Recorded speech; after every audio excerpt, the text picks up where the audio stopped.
আসসালামু আলাইকুম রাহমাতুল্লাহি ওয়া বারাকাতুহু। আশা করছি সবাই ভালো আছেন। আলহামদুলিল্লাহ আমরা ভালো আছি। প্রিয় ভাইরা, আমি আজকে আপনাদের সামনে আসা অন্যতম উদ্দেশ্য হলো যে আমাকে নিয়ে আপনাদের অনেকের মনে অনেক প্রশ্ন জেগেছে। আপনারা একটা ভিডিও অংশ দেখেছেন এবং সেই ভিডিও অংশটুকু দেখার পরে অনেকেই আপনারা ব্যথা পেয়েছেন, দুঃখ পেয়েছেন, কষ্ট পেয়েছেন, অথবা আমার প্রতি রাগান্বিত হয়েছেন কিংবা অভিমানও করেছেন। সম্মানিত ভাইরা, আমি আপনাদের সামনে প্রথমত যে কথাটা বলতে চাই সেটা হলো যে আল্লাহ রাব্বুল আলামিন বলছেন খুলিকাল ইনসানু দাঈফা। আল্লাহ রাব্বুল আলামিন মানুষকে দুর্বল করে সৃষ্টি করেছেন। তো আমিও সেই দুর্বল মানুষদেরই একজন। আমার ভুল হবে না এটা মনে করা একেবারেই শয়তানের মতোই পরিচয় হবে। আমি মানুষ, আমার ভুল হওয়াটাই স্বাভাবিক। সম্মানিত ভাইরা, আমি একজন আলেম পরিবারের সন্তান, একটা হুজুর পরিবারের সন্তান। আমার আব্বা ছিলেন একজন আলেমে দ্বীন এবং তিনি ছিলেন প্রখ্যাত ওয়াইজিন।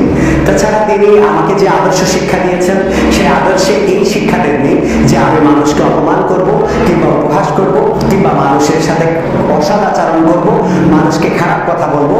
এই শিক্ষা তিনি আমাকে দিয়ে যাননি। তিনি সদা সর্বদাই আমাকে সত্যের পথে অবিচল থাকা এবং রাখার জন্য সৎ পরামর্শ দিয়েছেন। সেই পিতার সন্তান আমি। সম্মানিত ভাইরা, আমি দ্বিতীয় যে কথা বলতে চাই সেটা হলো যে আমি ঈদ পরবর্তী সময়ে লাইভ করেছি এবং অসুস্থতার পরে এটাই ছিল আমার ঈদের পরে প্রথম কোনো লাইভ। তো আমি মূলত এসেছিলাম আমার শুভাকাঙ্ক্ষী বা ভালোবাসার মানুষদের সাথে কুশল বিনিময় করার জন্য। যখন লাইভে একের পর এক অযাচিত কমেন্ট, যেটা আমার অপ্রত্যাশিত ছিল, সেই কমেন্টের কারণে আমিও ব্যক্তিগতভাবে সেই সময়ে ক্ষিপ্রতাবশত এমন কিছু কথা বলেছি যে কথাগুলো আপনাদের বুকে লেগেছে বা যে কথাগুলো আপনাদের কাছে সৌজন্যমূলক মনে হয়নি এবং আমি নিজেও মনে করছি যে এই কথাগুলো সৌজন্যমূলক ছিল না এবং এভাবে আমার বলাটা উচিত হয়নি।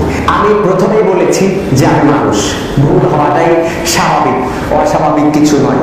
বিধায় আমি যে কথাগুলো বলেছি সেগুলো অপ্রত্যাশিত, অনাকাঙ্ক্ষিত এবং অসৌজন্যমূলক হয়েছে। বিশেষ করে আমি প্রথমে যে শব্দটা বলেছিলাম সেই শব্দটার মাঝখানে একটা গ্যাপ চলে গেছে। আমি বলেছি যে যারা হুজুর সাজে, বিশেষ করে আমাদের দেশে যারা মানে হুজুর সাজে, হুজুর সাজে, আবার বলছি যে হুজুর সাজে। আমি কতিপয় কিছু হুজুরদের উদ্দেশ্য করে কথা বলতে চেয়েছি, কিন্তু এই যারা হুজুর সাজে তাদের মধ্যে যে আমি ম্যাক্সিমাম শব্দটা ব্যবহার করেছি, আমার এই শব্দ চয়নে কিংবা আমার এই বাক্যের প্রয়োগটা নিঃসন্দেহে ভুল ছিল। আর এই ভুলের জন্য আমি প্রথমত আমার মহান রব আল্লাহ রাব্বুল আলামিনের কাছে ক্ষমা চাচ্ছি। আল্লাহ রাব্বুল আলামিন ক্ষমা করতে ভালোবাসেন। আল্লাহ রাসূল সাল্লাল্লাহু আলাইহি সাল্লাম বলেছেন বান্দা পাপ করতে ভালোবাসে আর আল্লাহ রাব্বুল আলামিন ক্ষমা করতে ভালোবাসেন। বিধায় অপ্রত্যাশিত এবং অনাকাঙ্ক্ষিত বা আমার অজ্ঞতার কারণে যে ভুল হয়েছে বা যে ভুল করেছি, যে অন্যায় করেছি, সে অন্যায়ের জন্য মহান রবের কাছে ক্ষমা চাচ্ছি। নিঃসন্দেহে আলেম সমাজ এই দেশের জন্য নিয়ামত এবং রহমত।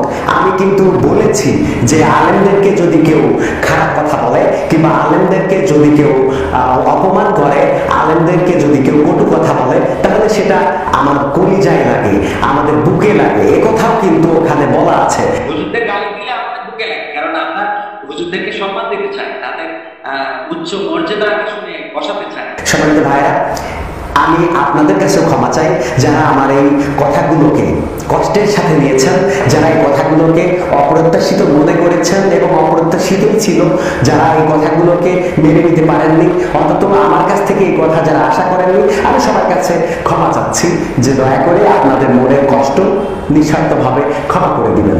মনে যদি কোনো ব্যথা থাকে অবশ্যই ভাই হিসাবে, একজন দিনী ভাই হিসাবে আমাকে ক্ষমাসুন্দর দৃষ্টিতে দেখবেন, এটাই আপনাদের কাছে একান্ত প্রত্যাশা।